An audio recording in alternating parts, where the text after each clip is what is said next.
찾아가는 말씀 기도 시간입니다. 오늘도 하나님의 은혜가 성도님들의 가정과 일터와 삶의 자리 가운데 넘치시기를 주님의 이름으로 축복합니다. 오늘 우리에게 주시는 하나님의 말씀은 잠언 9장 1절부터 10절까지 말씀입니다. 지혜가 그의 집을 짓고 7 기둥을 다듬고 짐승을 잡으며 포도주를 혼합하여 상을 갖추고 자기의 여종을 보내어 성중 높은 곳에서 불러 이르기를 어리석은 자는 이리로 돌이키라. 또 지혜 없는 자에게 이르기를 너는 와서 내 식물을 먹으며 내 혼합한 포도주를 마시고 어리석음을 버리고 생명을 얻으라. 명철의 길을 행하라 하느니라. 거만한 자를 징계하는 자는 도리어 능욕을 받고 악인을 책망하는 자는 도리어 흠이 잡히느니라.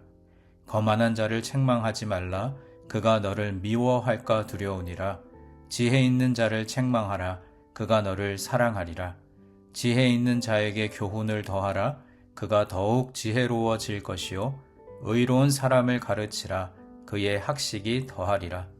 여호와를 경외하는 것이 지혜의 근본이요 거룩하신 자를 아는 것이 명철이니라. 아멘. 기독교 신앙은 강요하지 않고 오래 참으며 기다려줍니다. 그 모습에 인격적으로 감화받은 사람들이 스스로 선택하도록 하는 것이 기독교 신앙의 본 모습입니다. 하지만 이슬람은 한 손에는 칼을, 한 손에는 코란을 가지고 행동합니다. 예수님께서 오래도록 기다리고 참으시다가 십자가에 달려 돌아가시고 모든 인류를 구원의 자리로 초대하셨습니다. 예수님의 초대에 각 사람이 자신의 마음을 열고 응답할 때 구원은 이루어집니다. 하나님께서 인간에 대해서 오래 참으셨는데 어느 누구도 하나님의 초대에 응답하지 않는다면 아들을 십자가에 내어주신 하나님의 위대한 사랑도 아무 소용이 없게 되는 것입니다. 선택은 인간의 몫이지만 하나님은 인간의 선택이 이루어질 때까지 참고 인내하고 기다리십니다. 오늘 본문이 담긴 잠언 9장에는 두 가지 길이 나옵니다. 잠언 기자는 이 두 가지 길 가운데 지혜로운 사람이 행할 선택을 요구하고 있습니다. 하지만 선택을 요구받은 아들이 어떤 선택을 했는지는 나오지 않습니다. 그 이유는 선택은 잠언을 읽은 우리의 몫이기 때문입니다. 잠언은 1장부터 8장까지는 지혜로운 아버지가 아들에게 지혜의 길과 유용성에 대해서 알아듣기 쉽게 설명했습니다. 그리고 이제 9장에 와서는 선택을 요구하고 또 10장부터는 다시 새로운 잠언을 시작합니다. 지혜라는 말의 히브리어는 호크마인데 이 단어는 여성 명사입니다.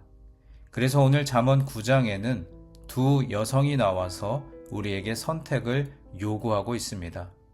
1절 말씀에서 지혜가 그의 집을 짓고 7 기둥을 다듬고 라고 말씀하는데 여기서 이 7이라는 숫자는 성경에서 완전함을 나타냅니다. 지혜가 자기의 집을 짓고 사람을 초대합니다. 그리고 이어지는 2절 말씀을 보면 짐승과 포도주, 보통 잔치집처럼 풍성한 잔치상을 마련해 놓고 초대합니다. 또 4절부터 6절까지 말씀에서 지혜로운 여인은 길 가는 자를 초대하고 있습니다. 지혜로운 여인이 차려놓은 상에는 어떤 음식이 있습니까? 짐승과 포도주 외에 특별한 음식이 있는데 오늘 본문 8절 말씀을 보면 그것은 바로 책망입니다. 그러나 거만한 자는 지혜로운 여인의 초대에 응하지 않고 지나갑니다. 거만한 자는 책망을 받지 않겠다고 선언합니다.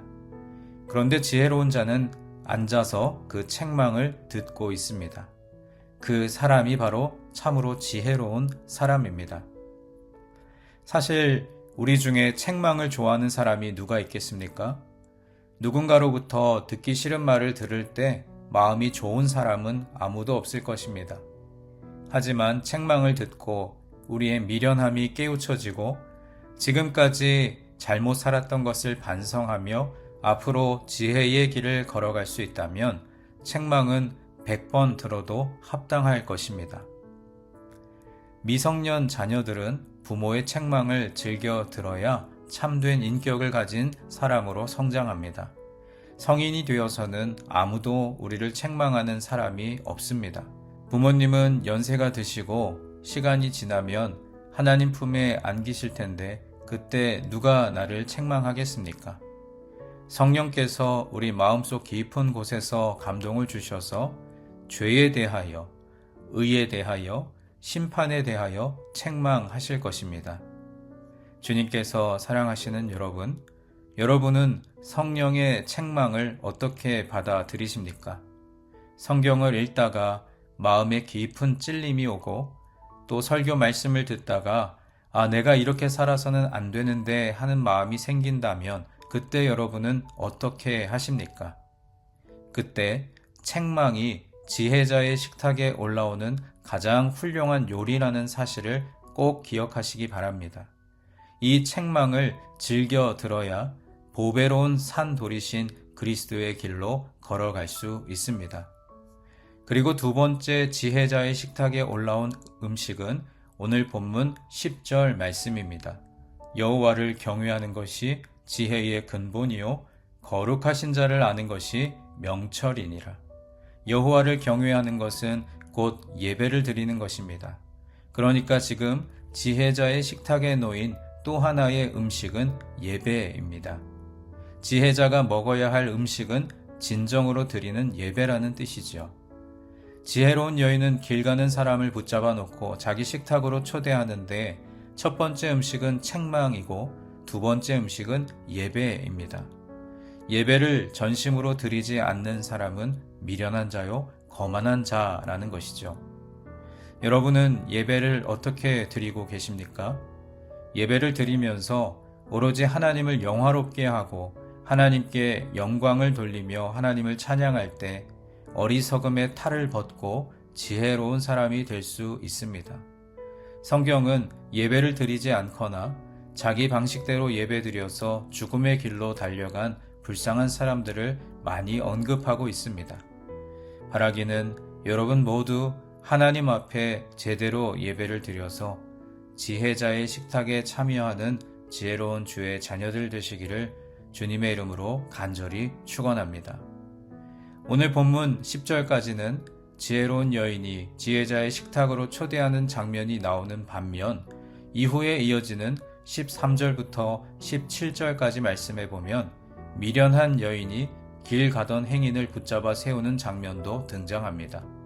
그리고 미련한 여인이 차려놓은 상에도 음식이 놓여 있는데 그것은 도둑질한 물, 또 몰래 먹는 떡이었습니다. 이 음식이 맛이 있으니 함께 나누자고 초대합니다. 사람들이 이 초대를 어떻게 받아들여야 할까요? 여기에는 책망이 없습니다. 남이 수고한 음식을 탈취하고 몰래 숨어서 먹으면서도 마음에 거리낌이 없고 죄책감이 없는 이 식탁을 어떻게 받아들여야 할까요? 세상의 악한 사람들은 자기들이 수고하지 않은 식탁에서 스스로 지혜롭다 하는 악한 자들입니다. 이 미련한 자의 식탁을 박차고 나와야 합니다. 여기에는 책망이 없고 하나님께 드리는 진정한 예배가 없습니다. 잠언 9장에 등장한 두 여인이 여러분을 불러 세운다면 여러분은 어느 식탁에 앉으시겠습니까? 내 귀에 거슬리는 책망의 자리, 불편하고 항상 매여 있는 예배의 자리가 지혜로운 자리임을 깨달으시고 그 자리를 선택하는 지혜자가 되시기를 바랍니다. 오늘 본문에서 이 말씀을 듣고 있는 아들이 어느 길을 선택했는지 그 결과는 나오지 않습니다. 선택은 우리의 몫입니다. 부디 지혜자의 길을 선택하셔서 아름다운 생명의 길을 걸어가는 우리 모두가 되기를 주님의 이름으로 간절히 축원합니다. 이제 오늘 주신 말씀을 붙들고 함께 기도하겠습니다. 사랑의 하나님, 은혜의 선택을 하며 지혜자의 삶을 살아가도록 인도하여 주옵소서. 어리석은 자의 초대에 응하지 않고 책망과 예배가 있는 지혜자의 식탁에 앉게 하옵소서. 우리 각자에게 주신 말씀을 붙들고 함께 기도하겠습니다.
두 번째로 교회와 교우들을 위해 기도하겠습니다.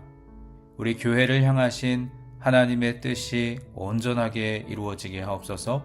또 교회 공동체 우리 교우들 가운데 몸의 질병과 또 마음의 상처들로 인해 예배에 함께하지 못하는 교우들을 기억하시면서 우리 온 교우가 하나님의 말씀 앞에서 하나 된 공동체 되게 하여 주시옵소서. 우리 교회와 교우들을 위해 함께 기도하겠습니다.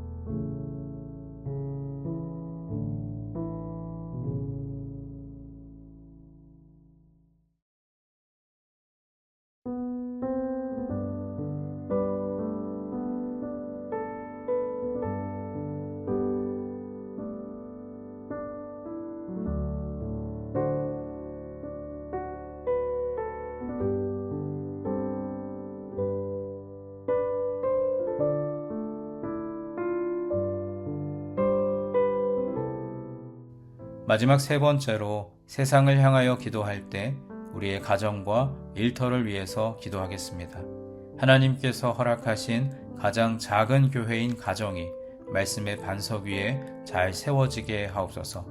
가정에서 하나님의 사랑과 은혜로 충만해져서 각자의 일터와 학업의 자리로 나아가 하나님의 자녀답게 선한 영향력을 끼치는 하루가 되게 하옵소서.